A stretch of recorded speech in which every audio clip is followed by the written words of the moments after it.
My name is Carly. I'm 27.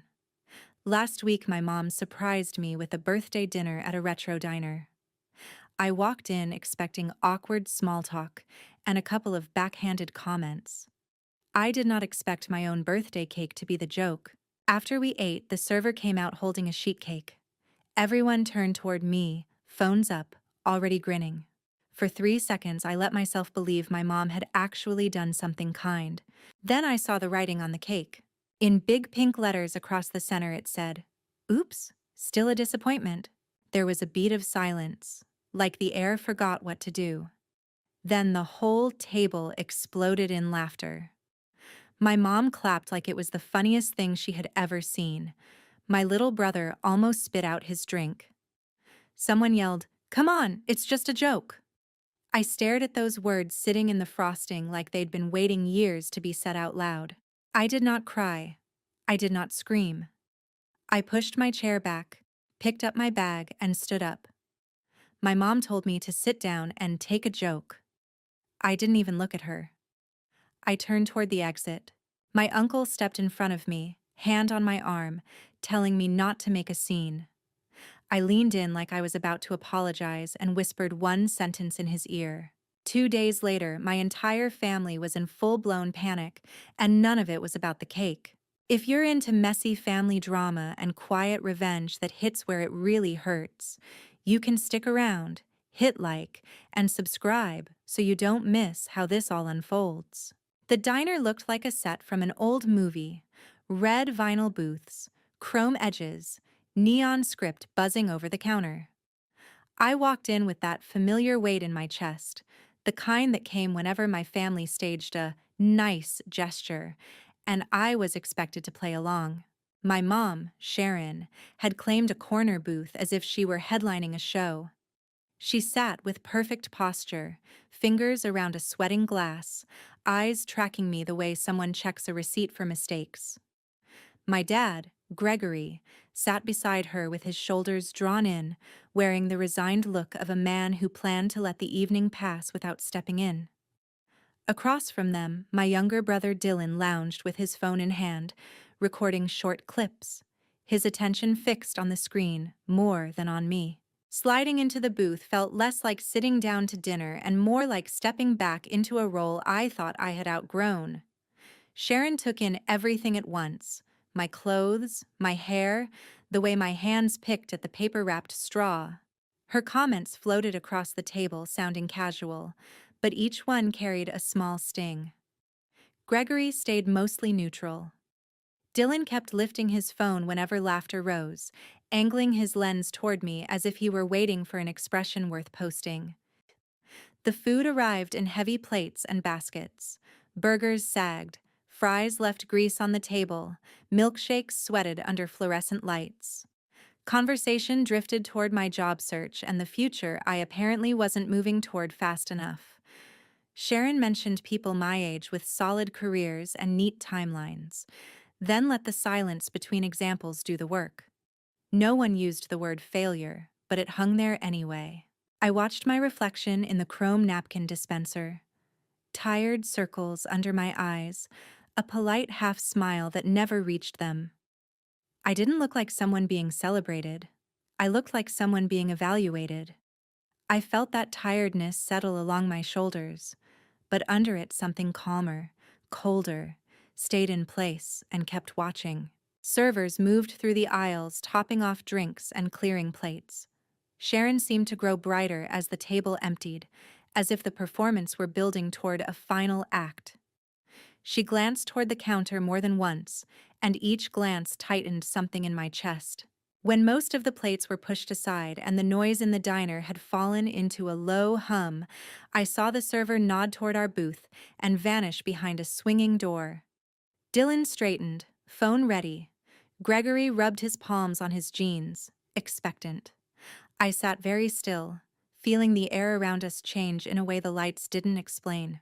The server came back carrying a sheet cake on a plastic tray, candles flickering as she walked.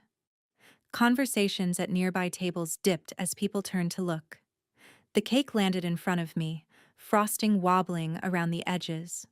For a moment, I let myself hope the message would be harmless, something bland and forgettable. Then I read what they had chosen to have written above my name. The reaction was instant and loud, a burst of laughter that wiped out whatever the jukebox was playing. Sharon pressed her hand to her chest in delight. Dylan lifted his phone higher to catch every second. Gregory watched me with the cautious interest of someone waiting to see if a glass will shatter. Sitting there under cheap neon with that message staring back at me from the icing, I understood I wasn't misreading them or overreacting. This wasn't a slip or a joke that went too far. It was how they wanted to define me, paid for and presented on a plastic tray. A few months before that birthday, I spent a Saturday back at my parents' house doing what they called a quick favor. My dad's back was acting up, and he needed help clearing out the small room he used as an office. In his mind, I had free time and working arms, which made me the obvious choice. I followed him down the hallway past my old bedroom and into a space that looked like it had been holding its breath for years. The office was more storage closet than workspace. Cardboard boxes were stacked against the walls, and loose papers sagged on top of a filing cabinet. My dad pointed to a cluster of boxes he wanted moved to the garage, then lowered himself into a chair with the stiff movements of someone pretending they were fine. I started dragging boxes toward the door. Most of what I saw when I opened them was exactly what I expected. Old tax returns, brittle warranty booklets, envelopes from banks with logos I barely recognized filled the folders. It felt like sifting through the paper version of background noise, all the boring proof that a family had kept existing year after year. I kept working until I reached a heavier box pressed into the corner. Inside, the folders were lined up in neat rows, each one labeled in my dad's careful handwriting. Near the back, one folder stood out. The cover was cream instead of manila, the corners rounded from being handled. My name was written across the front in blue ink, and under it, in smaller letters, was the word education. For a moment, I just held it and listened to my heartbeat pick up. Then curiosity won. The first pages were forms from an investment company. My grandfather, Donald, was listed as the person who opened the account, his slow, shaky signature at the bottom of the document exactly the way I remembered it from birthday cards. The description was simple: money set aside for my college expenses. The early account statements showed regular deposits going in on a schedule, small amounts at first, then larger ones as the pages flipped forward. The balance climbed line by line, a quiet record of someone building a safety net under the version of me they hoped would exist someday. For a second, I could almost see that imaginary future, the one where I walked onto campus without a knot of panic about how to pay for it. Halfway through the stack, the rhythm broke. Deposits stopped. Withdrawal slips appeared in their place. Large amounts left the account in uneven chunks, sometimes only weeks apart. The names on the lines changed too. My mom's on some pages, my Uncle Keith's on others, next to vague notes about family needs and temporary help that could mean anything or nothing. By the final statement, the balance was almost gone and the account was closed. The date landed just before the year I sat at our kitchen table filling out financial aid forms and being told there was nothing saved, that we were all doing the best we could, and I would have to piece the rest together myself. Sitting on the carpet with that folder open across my legs, I felt old conversations tilt out of alignment. There had been money once. It simply never reached me. My hands felt unsteady, but my thoughts were clear. I took out my phone and quietly photographed every page in the folder, one after another, until my camera roll held a full copy of a story no one had ever told me. Then I stacked the papers exactly as I had found them, slid the folder back into the box, and closed the lid before carrying it downstairs. On the drive home, my bag sat heavy on the passenger seat, my phone inside it holding proof that my family had not just mishandled my feelings. Long before a cake spelled it out, they had already spent my future. The days after my birthday settled into a deliberate quiet. I shut my phone off when I got home and let the apartment stay still. I went to my temporary job, came back to my small place, cooked simple food, and moved through each evening without the vibration of other people's reactions in my hand. It felt less like hiding and more like finally stepping outside a room where I had been on trial for years. In that silence, my thoughts slowed enough to line up. I remembered my mother brushing off my plans as unrealistic, my father staring at the table when someone took a joke too far, my brother repeating stories about how I was always behind. None of that was new. What changed was the sentence on the cake tying those moments together. Once I had seen it written out, it stopped being possible to pretend they meant anything kinder. On the second evening, I turned my phone back on. The screen filled with missed calls, voicemails, and message previews. My mother's name appeared again and again, followed by my father, my Uncle Keith, and Dylan. Long threads of texts and a few emails waited. Skimming through them was enough. My mother framed the dinner as support I had misunderstood and leaned on the idea that she had sacrificed too much to deserve this distance. My father urged me to talk before things went too far. Keith focused on my reaction, as if leaving had been the real offense. Dylan tried to treat the whole thing as a joke we would eventually laugh about. I did not answer any of them directly. I wrote one short message in the family thread stating that I knew about the college fund my grandfather had opened for me, that I had copies of the account paperwork and statements, and that I would not be handling it through text. There was nothing dramatic in those lines, just the fact that the secret in their file box was no longer invisible. When the message sent, the quiet that followed felt heavier but steadier, like a floor that had stopped shifting even if the room was still dark. Not long after, a name lit up my screen that almost never did.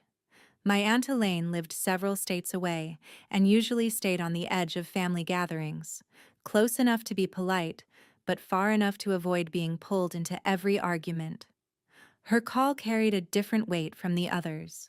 She had spoken with her daughter, my cousin Riley, who had already heard the birthday story through relatives who never let anything stay quiet.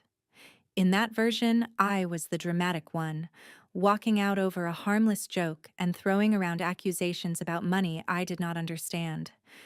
Somewhere in that game of retelling, my whispered comment to Keith had turned into a rumor. Sitting on my couch, I told Elaine about the folder in my father's office, the account labeled for my education, the steady deposits that stopped, the withdrawals signed by my mother and my uncle, the dates that mirrored the years I signed loan papers. Saying it out loud turned scattered numbers into a line of cause and effect. Elaine listened without interrupting. When I finished, she admitted that small remarks from my grandfather years earlier had made her think something had been saved for me, but she had convinced herself she was mistaken because my parents never spoke as if it existed. Hearing the details forced her to look at that gap. She asked me to send what I had. I opened my laptop, pulled up the email where I had stored the images and documents, and attached every file to a message addressed to her. Watching the progress bar move across the screen, I realized how long I had been gripping that knowledge alone. When the email finally left my outbox, the evidence no longer lived only on my phone and in my memory. The weight of what my family had done shifted slightly away from being a secret I carried and toward something that could, at least in theory, be held up to the light. The email from Elaine with the lawyer's name felt different from everything my family had sent so far. It was short and practical, with no guilt woven into the lines. She wrote that what I had found matched things my grandfather once hinted at, and that this was bigger than a misunderstanding. She knew someone who handled situations where money meant for one person quietly ended up in someone else's account. The lawyer's office was small and neat, tucked above a coffee shop downtown. He glanced at the stack of papers I brought and asked me to explain them before he read anything. I laid out the story in order, from the labeled folder in my dad's office to the closed account, then the student loans and years of payments that followed. Saying it like that made my own life sound like a case file.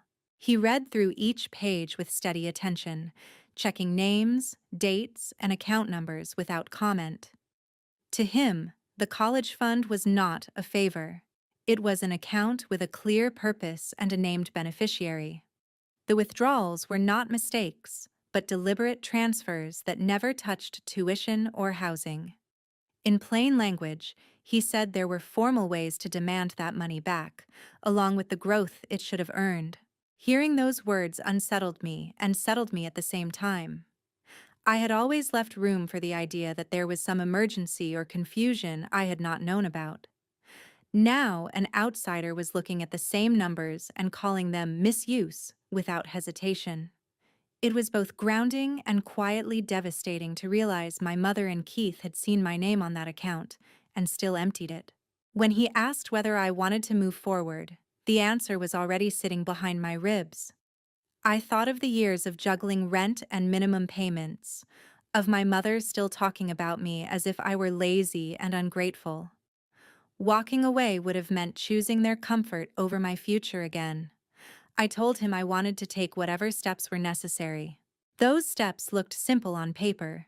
He requested official records from the investment company and the bank, so nothing rested solely on the copies I had found. He prepared a letter to my mother and Keith, stating that their use of the fund was under review and that documents tied them to every withdrawal. He copied Elaine so at least one other adult in the family saw the situation in formal language instead of sentiment. As soon as those letters landed, the tone of the family group chat shifted. The usual stream of jokes and photos was pushed aside by long messages about loyalty and keeping problems inside the family. My mother wrote about feeling attacked and insisted that everything she had done was for us. My father tried to calm everyone from the sidelines, but his messages sank without changing anything. Dylan added vague comments about drama that did not use my name, but clearly pointed at me. In the middle of that noise, my cousin Riley started asking questions. She wanted to know when the account had been opened, who had access to it, and why I had never been told it existed while I signed loan papers. She did not attach the documents she had seen, but every question hinted that there was more evidence than my parents were admitting. No one answered her directly. They dodged, shifted the subject, and circled back to my attitude instead of the money. Watching all of this unfold on my phone felt sharp and unreal. For years, whenever I challenged the way my family treated me, it turned into a lecture about how sensitive I was. Now someone else in the same thread was tracing the same cracks without apologizing. While the chat kept spinning, the lawyer sent a brief update confirming that the official statements matched my copies and that we had enough to demand repayment. It did not erase my debt, but it shifted where the weight of the story sat. For once, I was not the only one holding it. The next turning point showed up at my door, not in my notifications. It was a slow, careful knock on a weeknight when the building was already quiet, and my brain was somewhere between exhausted and numb. I stood there for a moment, hand hovering over the handle, knowing that whoever was on the other side was not here to make this easier. Avoiding them had never changed what they did. It had only delayed when I had to face it.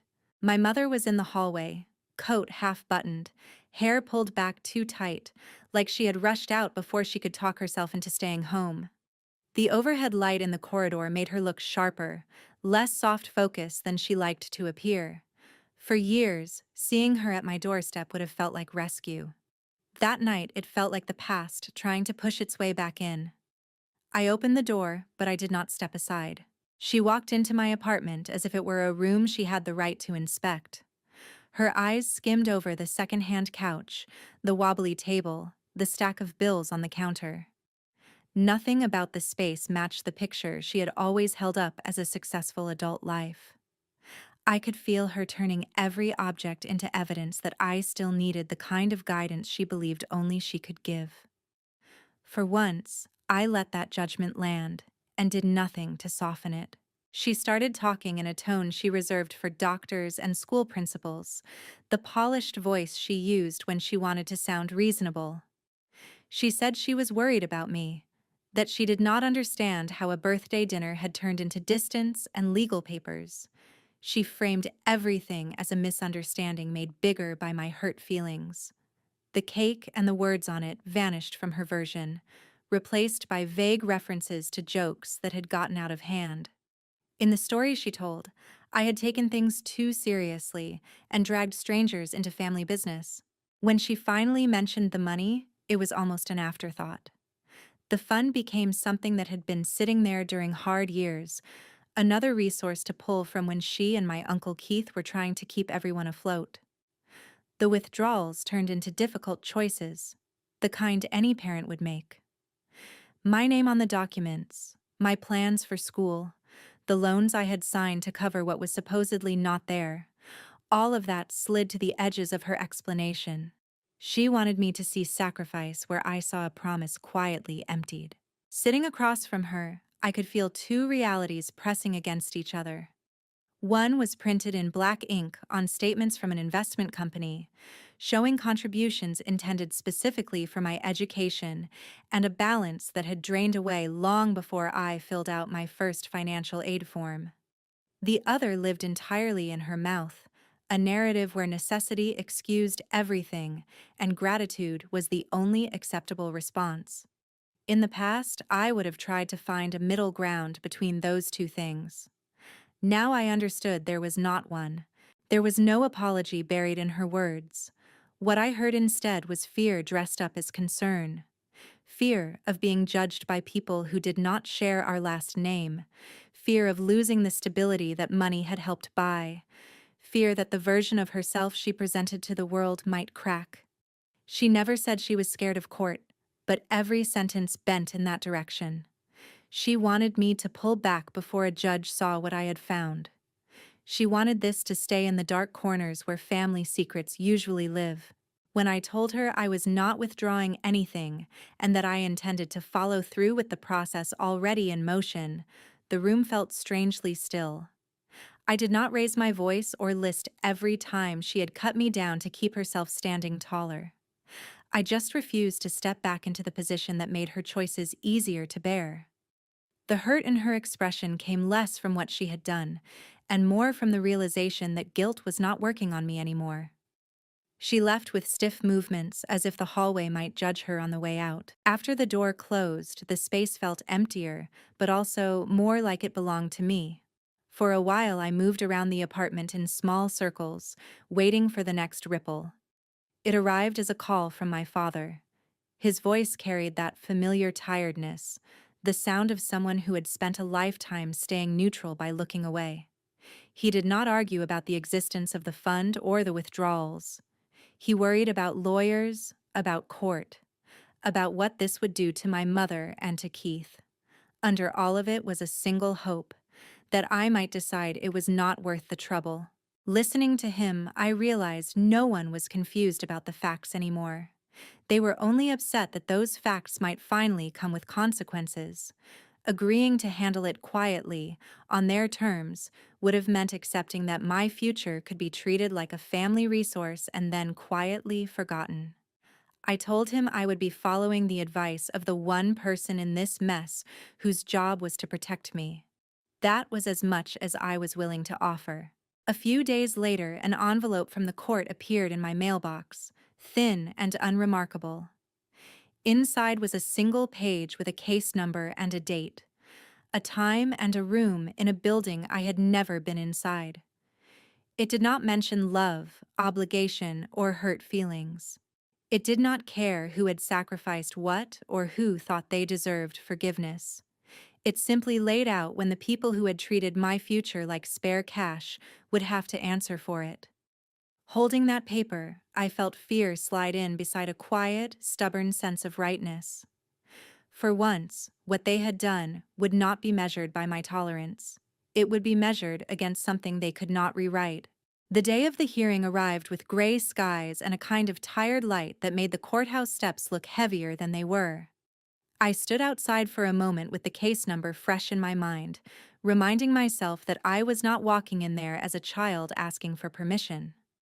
I was a person bringing proof, That thought did not erase the tremor under my skin, but it kept my feet moving. Inside the courtroom, everything felt pared down to essentials: wooden benches, a raised bench for the judge, a couple of tables for the people who were there to argue over what had already happened. My lawyer sat beside me, composed and efficient, sorting through neatly clipped documents. Across the room, my mother and Keith took their places with their own counsel. My father sat at the end of their row, shoulders slightly hunched, as if trying to shrink out of the frame. Elaine found a seat behind me, quiet support in a space that did not acknowledge emotional roles. The judge did not care about the cake, the diner, or any of the words that had been thrown around in messages after. The only language that held weight there was the one printed on account forms and bank statements. One by one, my lawyer laid out the story in that dialect. He showed the paperwork my grandfather had signed establishing the fund, the designation that named me as the person the money was meant to help, the years of steady contributions, and then the sharp turn where deposits ended and withdrawals began. Each page showed the same pattern.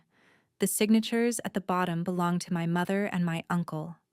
The funds moved into their accounts with vague labels that never touched tuition offices or housing bills in my name. The official records from the investment company matched the copies I had taken from my father's office. There was no missing document, no hidden clause that said they could convert that money into a general family pool when it pleased them. On paper, it was straightforward. Money set aside for one purpose had been diverted elsewhere. Their side leaned hard on context. There were mentions of difficult years, unexpected expenses, pressure to keep a roof over all of our heads. They tried to paint the account as a tool they had to use, not something they had chosen to raid. The story suggested that any parent in their position would have done the same, and that love should outweigh the technicalities printed on institutional letterhead. None of that changed the numbers. The judge listened without much visible reaction, then returned again to the documents and the language written there. What mattered in that room was not how my mother felt about her sacrifices or how Keith framed his struggles. It was the clear record that funds intended for my education had been spent without my knowledge and without any attempt to replace them. The judge's decision was presented calmly, almost clinically. The account balance at the time of closure was calculated, growth that should have accrued over the years was added, and a total figure was set. They were ordered to repay that amount, on a schedule, with the understanding that if they failed, the court could place claims against their assets to collect it. Hearing it laid out like that should have felt triumphant. Instead, it landed with a heavy, quiet finality. This was not a windfall. It was a delayed attempt to restore something that should have been there from the beginning. The court did not address the years of loan payments, the interest I had already paid, or the emotional cost of realizing that the people who called themselves my safety net had cut it and walked away. Those parts were mine to carry and to work through elsewhere. In the weeks after the ruling, the fallout rippled through the family in waves. My mother's house, once a place she used as a stage to showcase control, became a location whispered about in terms of appraisals and refinancing. Keith's name began to surface in conversations about damaged credit and forced sales, instead of easy confidence and borrowed money. Relatives who had previously laughed along with their jokes started keeping a little more distance, not because they suddenly saw me differently, but because they were uncomfortable with how close those consequences had landed. My mother tried one more time to reach me, not in the hallway of my building this time, but through a letter that arrived in a thick envelope. The handwriting on the front was familiar, looping and careful. Inside, she constructed a version of events where history, necessity, and motherhood blurred into one long justification. The apology, if it was there at all, was woven so tightly into self-defense that it disappeared. I read the first few lines, felt the old pull toward making her comfortable, and then folded the pages back into themselves. The letter went into the trash, not out of anger in that moment, but because I finally accepted that I did not have to keep every story she tried to hand me. I did not call her. I did not visit. I did not show up to help sort through whatever she might have to sell to meet the repayment orders. Cutting contact was not a gesture meant to punish her. It was a boundary that should have existed long before a judge ever spoke her name. My connection to Keith disappeared just as completely. There were no dramatic confrontations, no final speeches in parking lots or hospital halls. Just a slow, deliberate decision not to step back into rooms where being related was used as an excuse to ignore harm. Life after that did not suddenly become easy. My loans did not evaporate. I still had to work, to hunt for better pay, to figure out what I wanted my future to look like now that it was not tethered to their approval. I started therapy and walked through years of patterns, not because a court told me to, but because I wanted to stop living like I was always one wrong move away from being labeled the disappointment again. Bit by bit, the idea that I was only valuable when I absorbed everyone else's choices started to loosen. If there is anything useful in this story for anyone watching, it is not that the legal system fixed everything or that standing up for yourself always ends with a clean victory. The truth is more complicated. Documents and judges can address money and orders, but they cannot make someone into the parent you needed them to be. What they can do is draw a line that says, your future is not a community fund for other people's emergencies, no matter whose last name you share. The real shift happened when I stopped waiting for my family to recognize my worth and started acting like it existed whether they saw it or not. That meant accepting that love without respect is not enough, that jokes, revealing what someone truly thinks, are not harmless, and that sometimes the only way to keep from being used up is to step away completely. I used to think protecting my family meant keeping quiet and forgiving quickly. Now I understand that the only person I was really protecting by staying silent was the one who wrote "still a disappointment" on a cake and expected me to swallow it with a smile.